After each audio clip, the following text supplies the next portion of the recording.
Hey guys, welcome back to the channel. Today we're going to review the cameras on the Honor View 20, the 48 megapixel sensor in the back, as well as the 25 megapixel sensor in the front. This is TK and this is XTA TV. The Honor View 20 has a very unique camera setup on the front and on the back, and I'll talk about the back one first. The first thing we'll notice here is that we have one primary main shooter and basically a 3D sensor, time-of-flight sensor next to it.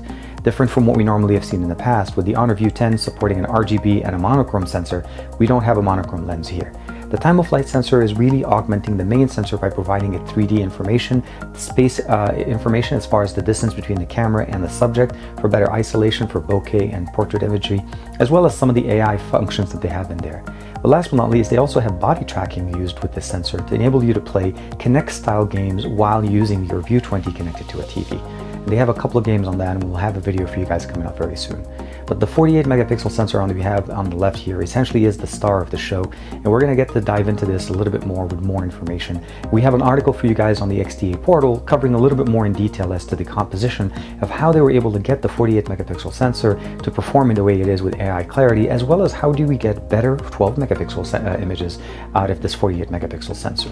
Switching over to the front, we have a 25 megapixel f2.0 sensor that's positioned on the top left in a pinhole style, so we lost the notch and we're able to enjoy the entire 6.4 inch 1080p IPS panel.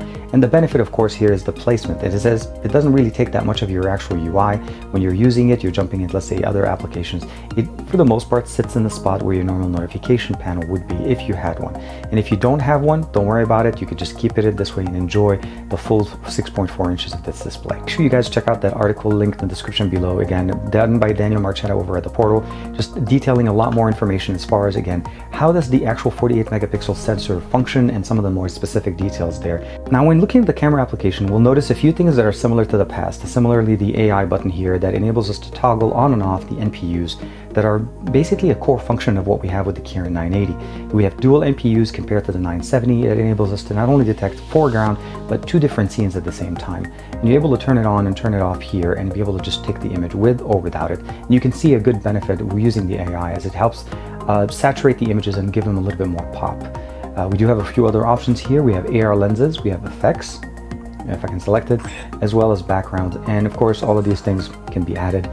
Night mode is definitely very nice, and that is something new that we've seen coming into a lot of Honor devices that enables us to just enjoy content. And the reason I say that is if you're looking at this image right now, this is a standard HDR image. I took this, it was technically low light as there was no sunlight yet, and you can zoom in here, you can see there's a little bit of a lining here, you can see that there's something in there but you don't know what it is, and scrolling on the left side. But if I go ahead and zoom out and go into the actual night shot that I took, you'll notice right there the bushes, there's some weeds sitting in there, there's more detail that just comes out that you normally don't have with a normal night shot. And this is done by using an extended exposure of this image. So what happens is you hold it, you click the image, and it takes about 4 or 5 seconds to take an image, and it just brings in so much more light to be able to brighten up that image and give you more detail where you normally would not have been able to see it. Portrait imagery, of course, works pretty similar to the way we've seen it in the past. We have a few options to be able to turn on effects.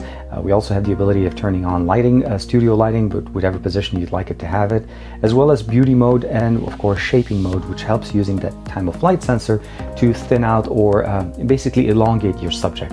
Not necessarily one of the really cool things for me, but definitely nice to know that you have that. Under photo, as I mentioned, we have AI on both the front and on the back camera. We also have HDR mode on the front-facing camera that helps you take much better pictures. And last but not least, under video, when we jump into that, we'll notice there's a few things. We have HDR on the back as well as HDR on the front. So you're able to jump into the back, and there is a specific dedicated HDR mode that you're able to go into. Jumping back into the video section, we have a few other options that we normally see in Huawei devices, and that's the AI color, AI blur, vintage, and then of course suspense and fresh. And these are things that you're able to turn on, and not only that, but use them in the middle of your shot. So you'll notice right there, I'm actually able to put my hand down, and it's a little bit brighter here, but essentially it's keeping my hand in color while keeping the background in black and white. It's not very helpful here, as this is not necessarily the best example of it, but as you're seeing in this example with the video of my son, I'm able to actually show you guys real quick how nicely this looks. And this is done live. I was able to see this before I even took the shot.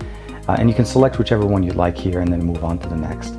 Last thing is we have a few other options here. We have Pro mode, we have slow motion up to 960 frames per second at 720p or 120 frames per second at 1080p. panorama, aperture mode is now its own section, as well as HDR, light painting, time-lapse as well, filter, 3D panorama, stickers, documents, artist mode, good food, as well as download. You'll be able to download additional ones when they have some new ones.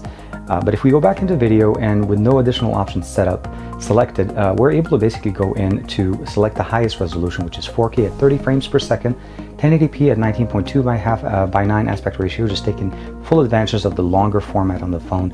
Or you can go 16 by 9 at 60 frames per second, or 1080p at 30 frames per second, of course, for 720.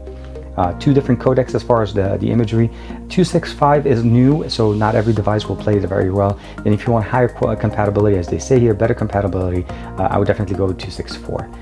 The AI zoom option that you see selected only works on 1080p, and it does a really good job of subject isolation, specifically when you have somebody that's moving around. Let me show you guys real quick this video of my son. He was riding his bicycle over on the basketball court, and I did not actually zoom to any of these images. I started the shot, I made sure AI zoom was turned on, and I let the phone do its thing. And as he went away and came back, you notice that the phone zoomed in and zoomed out to make sure that he was centered. The AI zoom does a really good job for stabilization, specifically if you're trying to use it as more of a vlogging style setup. The 1080p with stabilization directly, I'm using the AI zoom mode on this one. And the reason behind that is it has a really nice trick where it keeps the subject focus. So even if somebody else is using my phone and I walk away from them, it'll actually adjust the zoom so that it focuses on me and it stays on me. And again, this is just a quick example of how the video and the audio handheld for 1080p on the 48 megapixel sensor that we have on the back here on the View 20. The AI zoom does a really good job of stabilizing the footage, as you saw here. Now let's switch over to the 1080p at 60 frames per second where AI zoom is not set up. Switching it over to the 1080p at 60 frames per second, again, handheld. I want to see basically how the stabilization, how the video looks like, how the audio sounds like using the sensor. Again, 4K 30 is the maximum, but I think most of us will enjoy using 1080p at 30 frames per second as well as 1080p at 60 frames per second. You're also able to use the wider frame if you want to be able to use the entire display with the 1080p mode, although I think 16 by 9 is pretty good.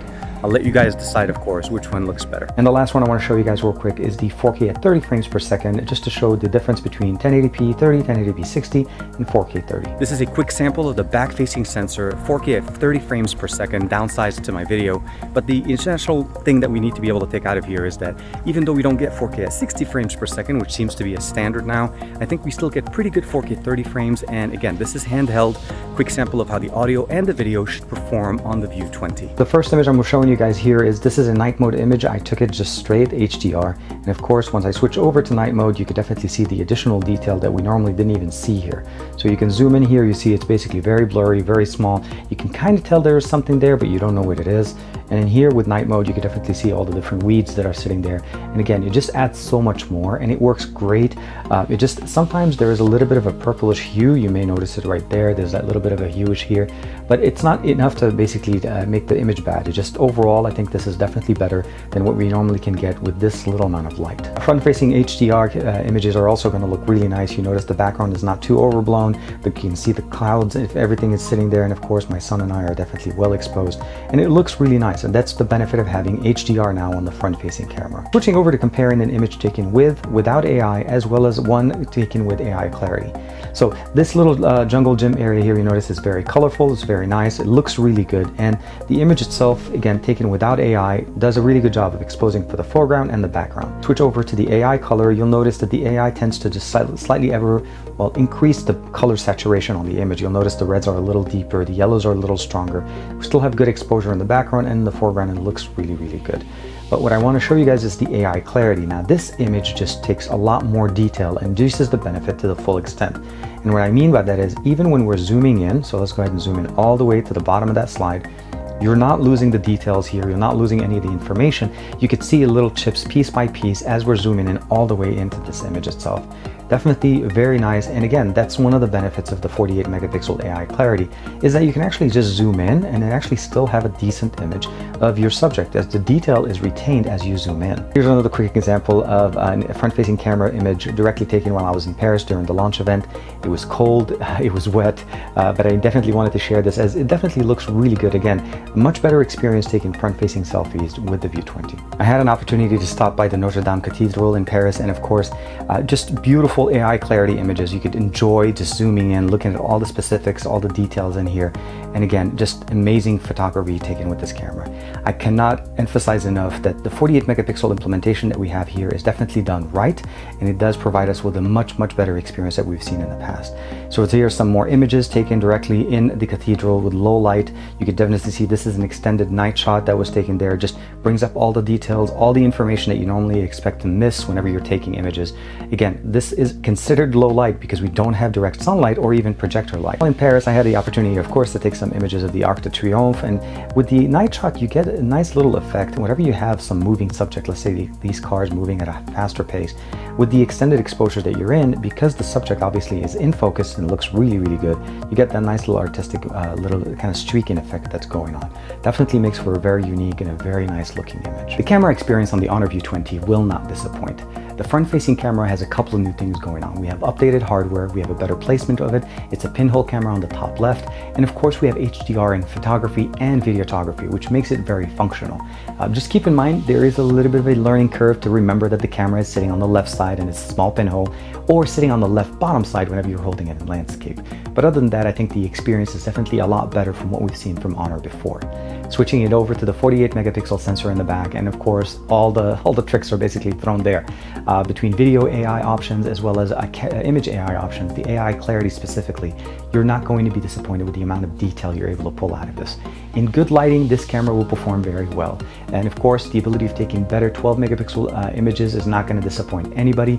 And of course, just so many more other options you have. You have dedicated HDR, dedicated aperture mode. The night mode is actually pretty decent. I'm going to say it's not as good as I've seen it on the Mate 20 Pro, but it does actually a good enough job handheld with the View 20, and I think that's something to be said for what we've seen as far as the camera setup and the night mode basically progression on Honor devices. Let me know in the comments below, what do you guys think about this video, as well as make sure to check the article by Daniel Marchetta over at the XDA Portal, doing a much more deep dive into the camera specifics as well as histograms if you'd like to check those out on some images that he was able to use with his unit. Like and subscribe as usual, check out my channel, make sure you subscribe to this channel, and I'll see you guys in the next video.